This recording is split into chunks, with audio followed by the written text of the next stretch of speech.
Hello, friends. World War II is the most devastating war in human history. Numerous large cities were left crumbling after this war. Today, nearly all geopolitical events and international relations can be traced back to this war. Friends, I've discussed the historical facts from the start of World War II to its end in this video. What exactly happened, why, and what was its impact? This is the story of World War II. It is difficult to track down one single event that sparked the conflict. Ultimately, it was a series of events that conspired together to eventually light a flame of war. The world's most hated treaty, the Treaty of Versailles, thus started World War II in 1939. The whole world is against Hitler and Hitlerism. Let's begin this story in 1919, the year World War I ended, and the famous peace treaty was signed, known as the Treaty of Versailles. This treaty contained an important clause, Article 231. It held that Germany was to bear the responsibility for all losses caused by World War I. This clause is also known as the War Guilt Clause, as it essentially implied that Germany was to be held entirely responsible for the war, regardless of the countries that participated in it. France and Britain wanted Germany to pay heavy costs for losing this war. They wanted to recover their losses from Germany. As a result, according to the Treaty of Versailles, Germany was told to pay a fine of $33 billion to the other countries. In today's money, it amounts to around $270 billion. This is such a large amount that you won't believe it was only in 2010 that Germany made the final payment of this fine. It took almost 100 years. You'd wonder where this money comes from. Obviously from Germany, from its citizens. The first payment of this fine was made by Germany in 1921, immediately followed by hyperinflation in Germany. Germany's currency back then was the German mark.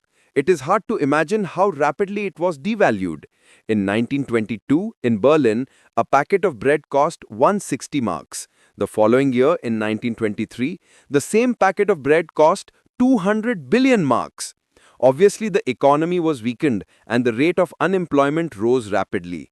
In such circumstances, in our story, Adolf Hitler entered. A young political leader who knew how to manipulate the masses with his speeches. In 1923, Hitler's Nazi Party tried to overthrow the German government by staging a coup. Even though this attempt failed, it caused Hitler's popularity among the masses to increase manifold. Rumors were spread among the people that the embarrassment faced by Germany and the international humiliation of Germany were due to the anti-national elements living in the country. People were distressed. It was easy to manipulate them. Hitler claimed that the Jews and socialists living in the country were to be blamed. They were the reason for Germany's disgrace. Over the next 10 years, propaganda was used in abundance, media organizations were paid, and hate speeches were everywhere. In 1929 came the Great Depression. This worsened the already bad unemployment situation. In 1933, 6 million people were unemployed in Germany. Many people were homeless. Children were starving to death. As a result, in 1933, Hitler declared himself the dictator of Germany. After taking over full control of the country, Hitler started working on making his dream of a German empire come true. German Reich, a state that would be racially pure. Its residents would be people of the Aryan race only. There would be no space for Jews and Slavics. To fill people with hatred, they came up with the Judeo-Bolshevism conspiracy theory. According to this conspiracy theory, the Russian Revolution in 1917 was supposedly caused by the Jews, which eventually led to the formation of the Soviet Union. In 1935, the rest of the world came to know that Germany had an air force. This might not seem like a big deal to you. After all, every country has its air force. However, friends, the Treaty of Versailles stipulated that Germany could not maintain any form of military power. This was an open violation of the Treaty of Versailles by Hitler. However, by this point, many people in Britain believed that the terms of the Treaty of Versailles were highly unfair to Germany. They were asking for such a large ransom that it crippled the country. And the country wasn't even allowed to have military. People consider it to be very demanding. In June 1935, Britain signed the Anglo-German Naval Agreement. This formally recognized that Hitler had the authority to form his navy. Germany could have an independent navy. But the growing militarization in Germany alerted France. France built a 450-kilometer-long fortification on its eastern border. This was named the Maginot Line. In 1938, when Hitler believed his military was sufficiently prepared, he focused his attention on his neighbor, Austria. Austria was a must-have country for Hitler. He wanted all German-speaking countries to unite as one nation. His ultimate goal was not only to conquer as many countries as possible to satisfy his pride, but also to acquire its resources to advance his own country. The people Hitler believed to be racially superior, his Aryan race, he wanted to give them Lebensraum, to give them living space so that they could live freely. In February 1938, Hitler met Austrian Chancellor Kurt Schuschnigg. He was forced into signing an agreement. The agreement allowed Hitler to place pro-Nazi people in the Austrian government. The Austrian government was infiltrated by appointing its own people. For example, Dr. Hans Fischpuck. He was supposed to be the new finance minister of Austria. He was a Nazi, and the other Nazis who were in jail were set free by him. Within a month, things were out of control. The Austrian chancellor knew that if the infiltration was to be stopped, the people needed to be consulted first. Whether Austria should be an independent country or be a united country with the Nazis. He decided to have a national vote for it. As soon as Hitler found out about the national vote, Hitler took his army and marched into Austria. The German military entered Vienna. But the Austrian chancellor wanted no bloodshed. He resigned from his seat. Hitler used his propaganda ministry to spread fake news of the riots happening in Vienna and how the communists were responsible for the riots. And so the Austrian government asked the German army to help them protect Austria. The next day, the Austrian parliament was dissolved and Austria ceased to be an independent country. This invasion was successful without any loss of life. A major reason for this was that, at this point, many people in Austria were in favor of Hitler. They were victims of the propaganda. They believed Hitler's invasion would help them, that Hitler could make their country into a superpower. After taking over Austria, Hitler moved on to the next country, Czechoslovakia. On the Czechoslovakia's border was the region of Sudetenland. Of the people living here, around 3 million were Germans. Hitler used that as an excuse to claim that region as German, due to the Germans living there. Here, British Prime Minister Neville Chamberlain came into the picture.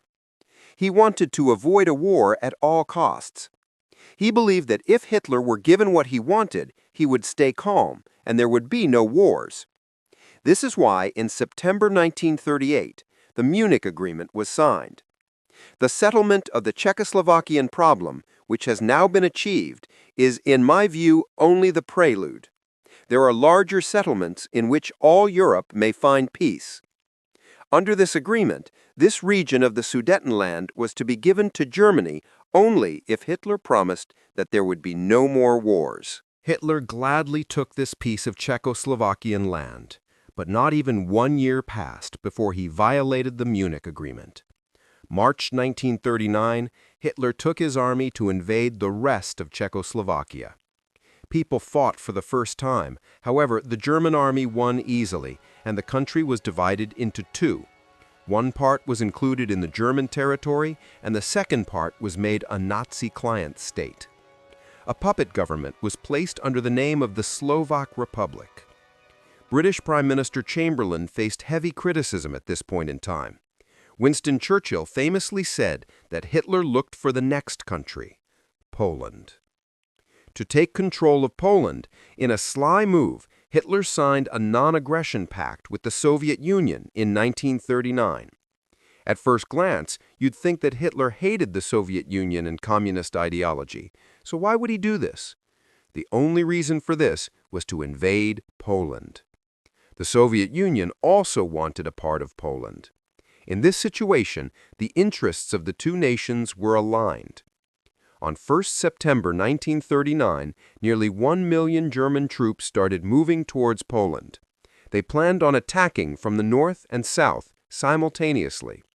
Other countries were shocked at this. The UK and France were at the edge of their patience. If Hitler continued invading one country after the other, the next number could be theirs. How will the world cope? They could no longer tolerate it. The UK gave an ultimatum to Hitler. If they went ahead with Poland's invasion, they would declare war against Germany. Hitler ignored the ultimatum, and with this, the UK officially declared a war against Germany.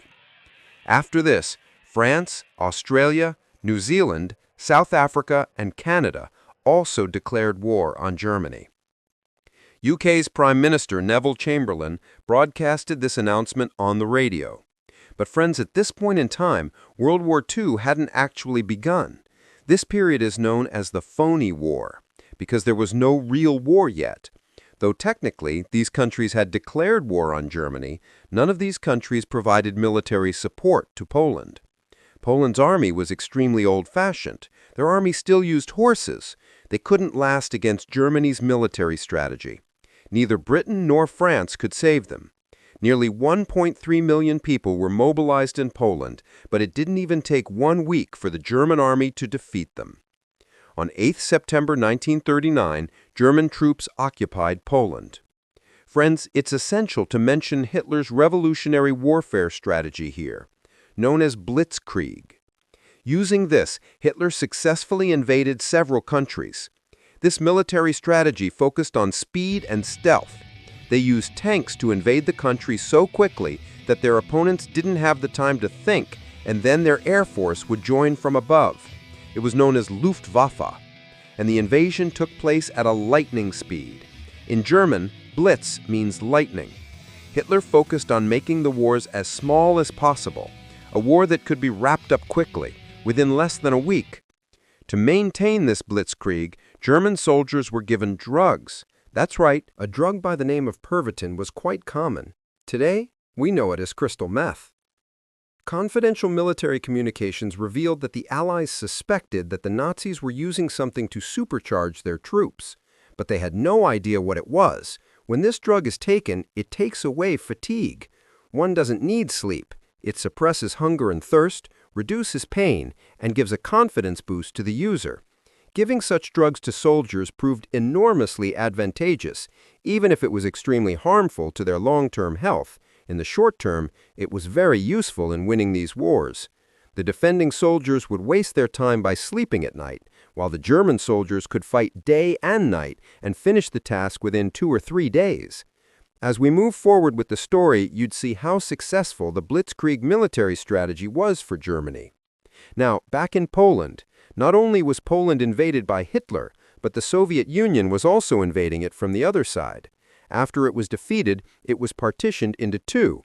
Half of it went to Nazi Germany, and the other half to the Soviets.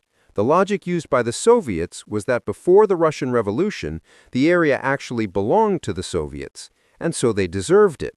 But from the Soviets' perspective, there was another country which was a part of the Russian Empire before 1917, Finland. Stalin was worried that Germany would invade Finland. Stalin couldn't really trust Hitler. The worst problem with it would have been that the city of Leningrad, where Stalin resided, was only 50 kilometers from the Finnish border. Had Finland been actually occupied by Nazi Germany, they would have been too close to Stalin's home. So without waiting for Hitler to try to occupy Finland, the Soviet Union asks Finland to hand over their territory to the Soviets.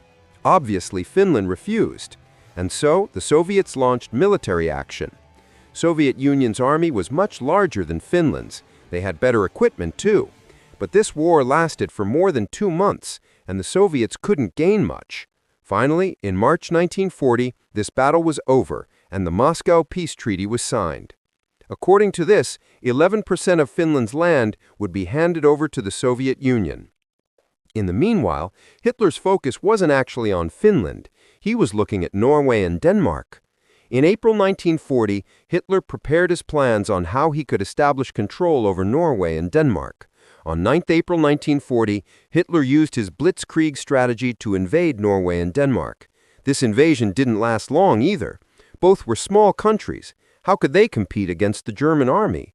The Norwegian government fled to London, and in London a government in exile was established.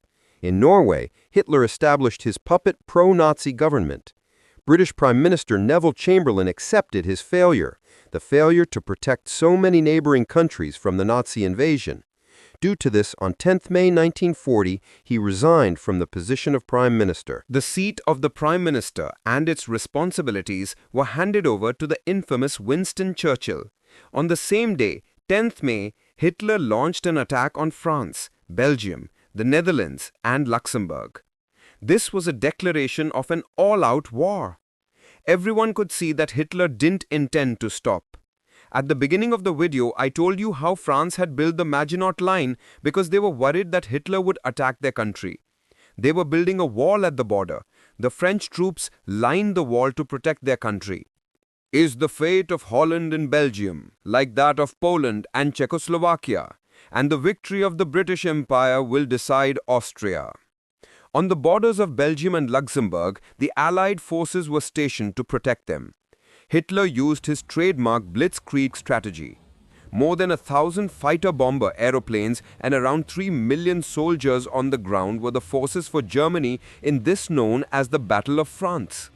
The German troops were divided into 3 groups, A, B, and C. Group B was tasked with attacking the Netherlands and then enter Belgium to fight the Allied forces. Group C was tasked with attacking the Maginot Line. And are you wondering what Group A was supposed to do? Group A was the master plan. Group C's attack on the Maginot Line was merely a distraction so that Group A could sneakily execute the master plan, entering France through the Ardennes forest. This was a vast forest, was believed to be a strong fortress by France's military experts. They assumed that the German army would never be able to come through it because it would be too difficult. They didn't expect the German army to invade via this forest. More than 40,000 military vehicles were used by Group A to enter France through this forest. On 15 May 1940, they captured Sedan and began traveling northwards.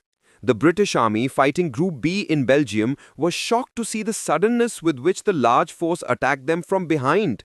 The soldiers were surrounded by the Nazi army from 3 sides. They had only one way to escape: through the sea, near the port of Dunkirk, so they planned to escape from there. What happened in Dunkirk was a historical turn of events in World War II. Nearly 400,000 Allied troops were stranded on the beaches of Dunkirk. When I'm using the term Allied, it basically refers to the British and French armies. The countries fighting Hitler, their group or their coalition is known as the Allies, and the countries fighting in support of Hitler are known as the Axis powers. It was crucial to save the Allied soldiers in time because the Nazi army was moving towards them at great speeds. In the very next day of Sedan being captured, Hitler ordered that the Nazi army should move towards the English Channel. When Hitler captured Sedan, Hitler got an idea that if the German army could stop the Allied forces from moving north and surround them, then they could easily defeat the Allied forces. Both Hitler and the Allied forces could see that the soldiers were being surrounded. If they had to return to Britain, it was Dunkirk. In this situation, Hitler suddenly gave an order that the German army should stop. Hitler stopped his own army. They had no other way of escape. They could evacuate only through the sea. If this couldn't be done in time, 400,000 troops could be killed there. It would have been a huge drawback for Britain and France. They might have lost their countries forever. Winston Churchill made a plan to evacuate the soldiers. On 26 May 1940, Operation Dynamo was launched, the biggest evacuation in military history. On land, the German army had reached the beaches. They were firing at the troops. The German Air Force was attacking from above. Christopher Nolan made the amazing film Dunkirk, which masterfully depicts the events that took place there. This film focuses on three areas of evacuation. First, British Royal Air Force's counterattack. The British ships which were coming to evacuate the Allied soldiers were given cover by the British Air Force to protect the ships. Second, some private fishing boats in the English Channel and the common civilians joined in to help in the evacuation. And third, the events that took place on Dunkirk's beach, the soldiers trying to save themselves and helping each other. 4th June 1940. Nearly 350,000 soldiers were successfully evacuated, as you would have seen in the film as well. But the bad news was that most of the military equipment of the Allied forces was used up in this evacuation. Some days later, on 22nd June 1940, France surrendered to Hitler. By this point in time, Italy was under the rule of dictator Mussolini. He formed an alliance with Hitler to wage war against France. The alliance of Italy and Germany was known as the Pact of Steel. The two countries declared war against France and Britain on 10th June. By July 1940, the situation was that Hitler had established control over nearly all neighboring countries: Austria, Poland, Denmark, Norway, Belgium, Luxembourg, the Netherlands, and France. At this point in time, Hitler's Germany, Britain, and the Soviet Union. Germany and the Soviet Union had a peace agreement, so Hitler needn't be wary of the Soviet Union. He believed that the Soviets wouldn't attack Germany. He thought that Britain was the only remaining fighting Germany. You'd be wondering about America's role. Friends, America wasn't involved in World War II yet. America was standing back because after World War I, America wasn't interested in interfering with Europe's situation. It was clear that had they stopped fighting at this point, Hitler would have been the clear victor. Hitler had a major upper hand. So how did the situation take a U-turn and Britain could defeat Germany? We shall fight on the landing grounds. We shall fight in the fields and in the streets. We shall fight in the hills. We shall never surrender. Friends, let's continue this story in the next video.